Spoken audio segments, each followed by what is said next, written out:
Kumusta mga KMF? It's me again, your mechanic field. Sa video natin ngayon ay ating tatalakayin ang isang sensor na tinatawag na isang maestro sa makina. Kung gusto mong malaman, huwag kang aalis dahil ipapaliwanag ko sa iyo kung ano at papaano.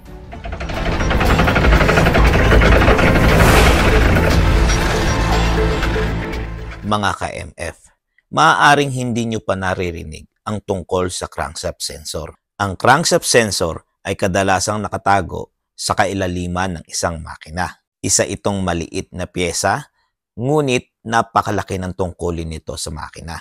Ito ay kung tawagin ay unsung hero. Ibig sabihin, ito ay walang pagod or walang tigil na nagtatrabaho upang mapanatiling maayos ang performance ng isang makina. Sa pag-andar ng crankshaft sensor, ito ay isang magnetic sensor or Hall effect.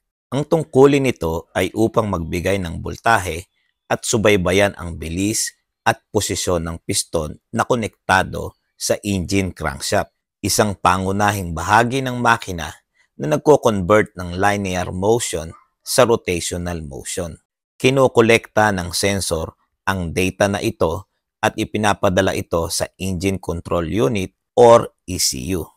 Ang ECU bilang utak ng makina, ginagamit nito ang impormasyon mula sa crankshaft sensor upang kontrolin ang mga mahalagang elemento sa pagpapatakbo ng makina tulad ng fuel injection at ignition timing. Ito ang mga beats at breaths ng isang makina. At ang crankshaft sensor ay ang konduktor na nagpapanatili ng lahat sa oras, sa tono at sa tamang paghinga ng makina. Ang tanong, mahalaga ba ang crankshaft sensor sa makina? Ang sagot ay oo. Siyempre, kung pasira o sira na ang sensor, dahil ang ECU ay hindi na magkakaroon ng impormasyong kailangan nito para magawa ang mahalagang tamang timing ng isang makina. Ang resulta ay maaaring ayaw umandar or matagal paandarin ng makina. Tapos kapag umandar naman ay magaspang o wrap idle ang mararamdaman natin. Dahil naapektuhan din ang combustion ng air-fuel mixture ng makina. Sa madaling salita, ang crankshaft sensor ay isang tagapag-alaga ng pagganap at kahusayan or performance ng makina.